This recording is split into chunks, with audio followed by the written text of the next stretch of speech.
Nous avons avec nous en ligne Madame la directrice du département de gestion, d'évaluation et de politique de santé de l'École de santé publique de l'Université de Montréal, Madame Roxane Borges da Silva.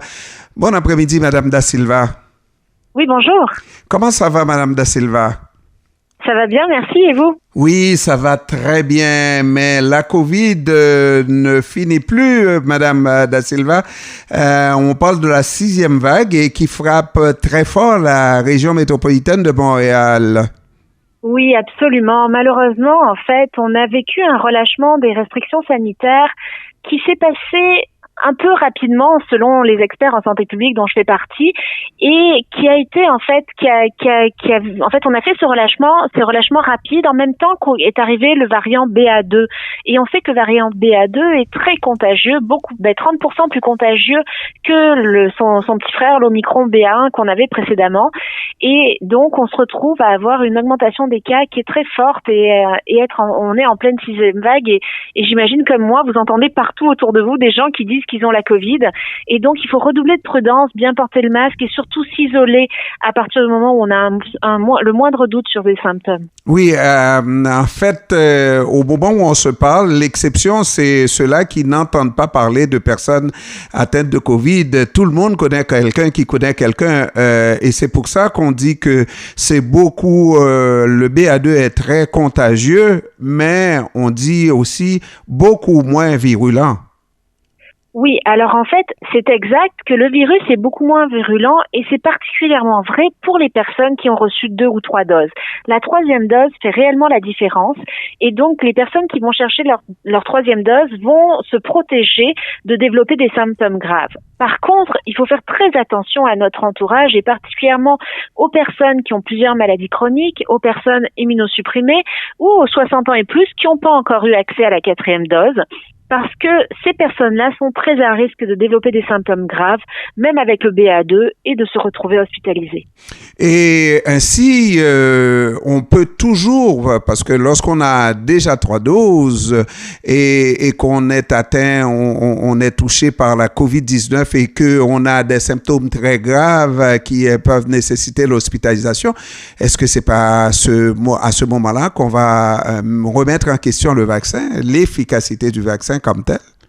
Mais non, parce qu'une personne qui est vaccinée et qui développe des symptômes aurait, sans le vaccin, peut-être développé des symptômes beaucoup plus graves et nécessiter une hospitalisation et peut-être même un séjour aux soins intensifs. Donc il faut savoir que le vaccin a un très grand effet protecteur et il faut savoir également que quand on est vacciné, on va avoir une charge virale moins grande. Ça signifie en fait qu'on va beaucoup moins propager le virus qu'une personne non vaccinée. Donc quand on est vacciné, on va être contaminé et contagieux pendant une période moins longue que les personnes qui ne sont pas vaccinées. Donc on protège notre entourage en se faisant vacciner. Et maintenant, il y a les mesures qui ont été prises en regard de cette 6e vague. Ces mesures-là, vous dites, on semble avoir, disons, remis de côté ces mesures-là, peut-être hâtivement. Or, lorsqu'on regarde à travers le monde, à travers le Canada, il me semble que c'est le même rythme qu'on suit. Au contraire, on parle de garder le masque encore au-delà du 15 avril, alors que dans certains coins du Canada, mais c'est déjà derrière eux le masque.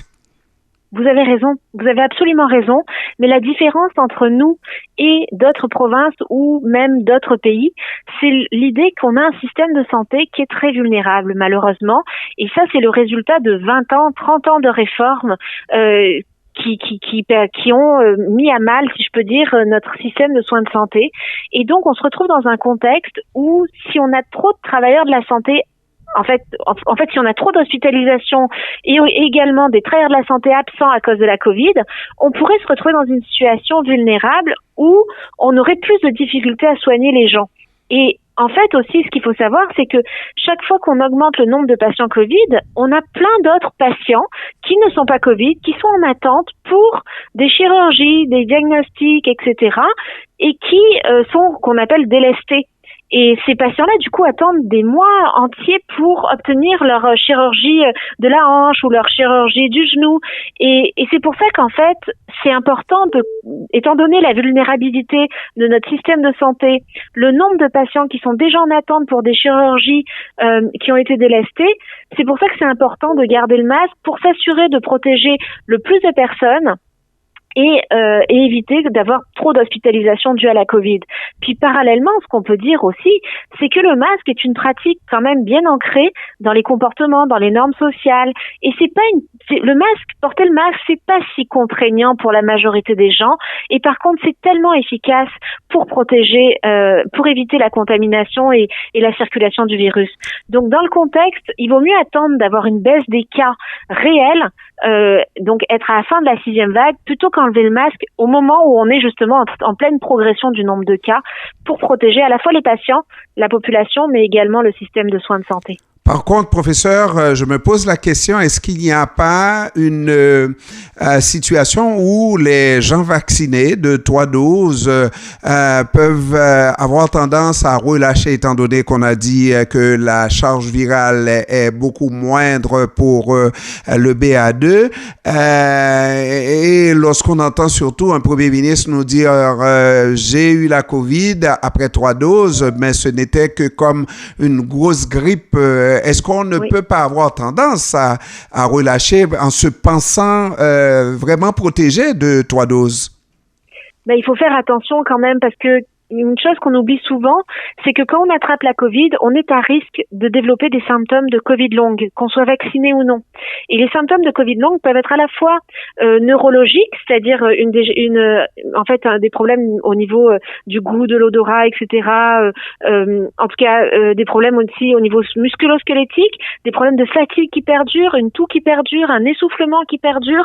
Et ça, personne n'est à l'abri de tomber sur le numéro gagnant de la Covid longue, si je peux dire. Et malheureusement, on n'a pas encore assez de recul et d'études pour savoir quels sont les facteurs de risque pour attraper la Covid longue. Donc c'est pour ça qu'il faut non seulement, même vacciner, il faut se protéger, essayer d'éviter de l'attraper, et il faut essayer d'éviter de la propager également, puisqu'on peut mettre à risque notre entourage pour attraper la Covid longue. Oui, je sais que vous avez dit qu'on n'a pas suffisamment de recul pour savoir de quoi est faite la Covid longue, mais par contre, je peux probablement déjà poser cette question, à savoir, même pour des gens vaccinés de 3 doses, est-ce qu'on a des cas de personnes vaccinées de 3 doses qui ont la COVID? Ça, on sait qu'on l'a, mais la COVID longue après 3 doses? Oui, absolument. Et je peux vous dire que j'en connais même dans mon entourage.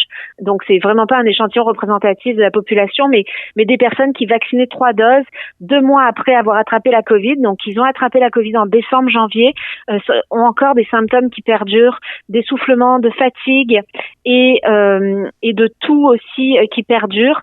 Donc, oui, même après 3 doses, on peut attraper la Covid longue. Et même si on est une personne en bonne santé. Professeur, et si pour faire une conclusion, on dit oui, la COVID est là pour rester, faut apprendre à vivre avec la COVID.